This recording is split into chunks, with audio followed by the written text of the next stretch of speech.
మంత్రి జూపల్లి కృష్ణారావు మెడపై ఉద్వాసన కత్తి వేలాడుతున్నదా? ఊస్టింగ్ రేస్లో మరో ఇద్దరు మంత్రులు ఉన్నారా?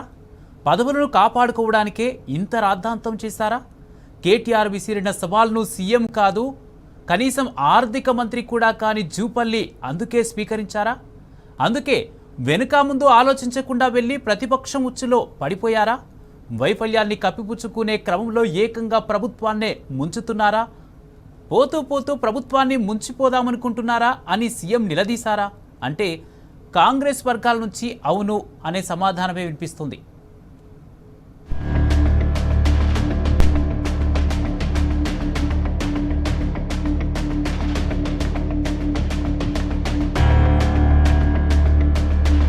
అంపశయ్యపై ఉన్న పదవులకు జీవగంజి పోసే ఆఖరి ప్రయత్నంగానే పలువురు మంత్రులు మితిమీరిన దూకుడుతనం ప్రదర్శిస్తున్నారని కాంగ్రెస్ నేతలే ఆరోపిస్తున్నారు.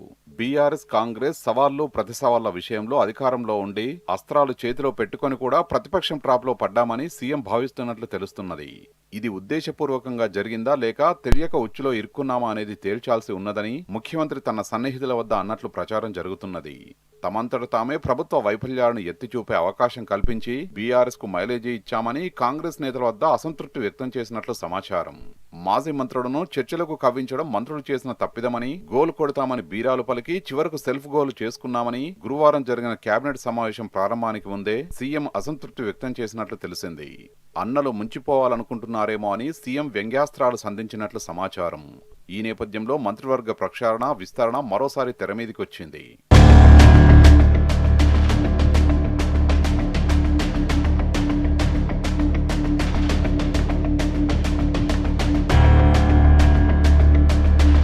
సీఎం రేవంత్ రెడ్డి గత నెల 11న నీతి ఆయోగ్ గవర్నింగ్ కౌన్సిల్ సమావేశంలో పాల్గొనడానికి ఢిల్లీ వెళ్లారు. అనంతరం జూన్ 12న కాంగ్రెస్ అగ్రనేత రాహుల్ గాంధీతో భేటీ అయ్యారు.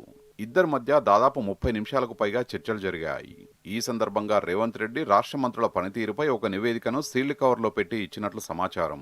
ఈ 2.5 కాలంలో నిఘా వర్గాల ద్వారా తెప్పించిన సమాచారం ఆధారంగా మంత్రుల నిర్దిష్టమైన పనితీరు, శాఖల పరిధిలో జరిగిన అవినీతి, జిల్లాల్లో గ్రూప్ రాజకీయాలు తదితర అంశాలపై క్లుప్తంగా, సూటిగా 15 పేజీల నివేదిక ఇచ్చినట్లు తెలిసింది.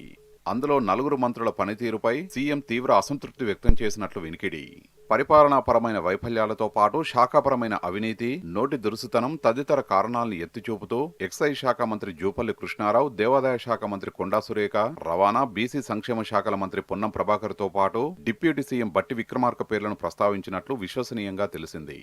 మంత్రివర్గ ప్రక్షాళనపై అధిష్టానం దృష్టి సారిస్తే ఆ 4 పేర్లను పరిశీలించాలని కోరినట్లు విశ్వసనీయ సమాచారం. లేఖను రాహుల్ గాంధీ తీసుకుని తన వద్దే పెట్టుకున్నట్లు చెప్తున్నారు.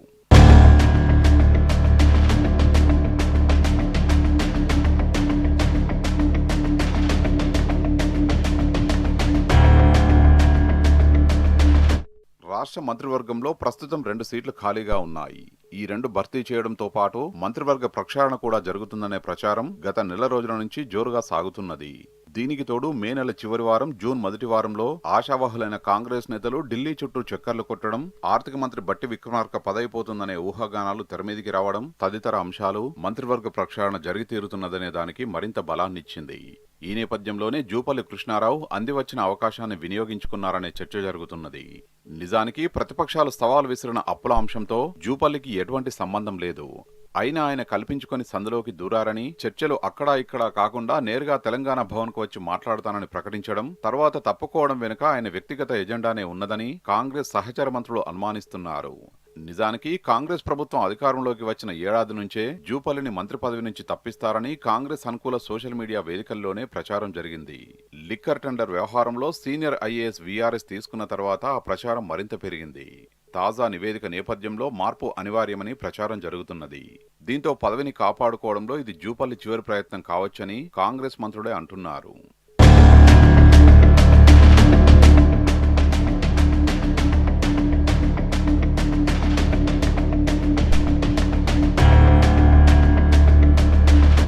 మంత్రి పొన్నం ప్రభాకర్ నోటి దురుస్తనంతో పాటు సిద్దిపేట, మేడ్చల్ జిల్లా రావల్కిలి భూముల వివాదాలను అధిష్టానానికి ఇచ్చిన నివేదికలో సీఎం ప్రముఖంగా పొందుపరిచినట్లు చెప్తున్నారు.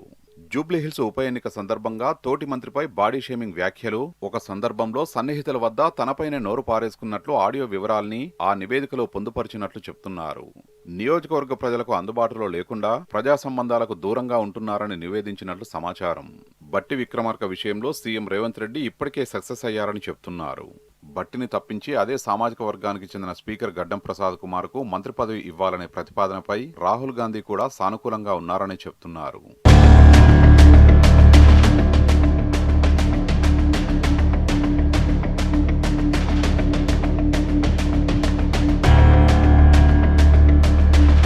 డెక్కన్ సిమెంట్స్ వివాదంలో త్రుటిలో తప్పించుకున్న మంత్రి కొండా సురేఖను తప్పించాలని సీఎం పట్టుబడుతున్నట్లు సమాచారం.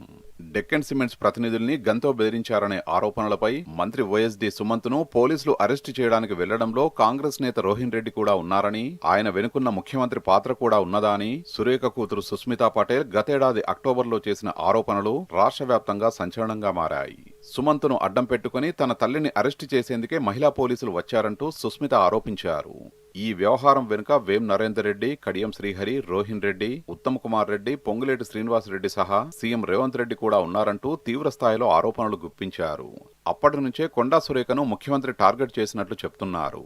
అప్పుడే మంత్రివర్గం నుంచి తొలగించే ప్రయత్నం చేసినప్పటికీ సురేఖకు ఏఐసీసీ వ్యవహారాల ఇన్ఛార్జి మీనాక్షి నటరాజన్ అండగా నిలబడినట్లు చెప్తున్నారు. తాజా ప్రక్షాళన నేపథ్యంలో ఆమెను తొలగించాలని సీఎం కోరినట్లు చెప్తున్నారు. లాస్ట్ బార్గెనింగ్ గానే కొండా సురేఖ దూకుడుతనాన్ని ప్రదర్శిస్తున్నారని చెప్తున్నారు.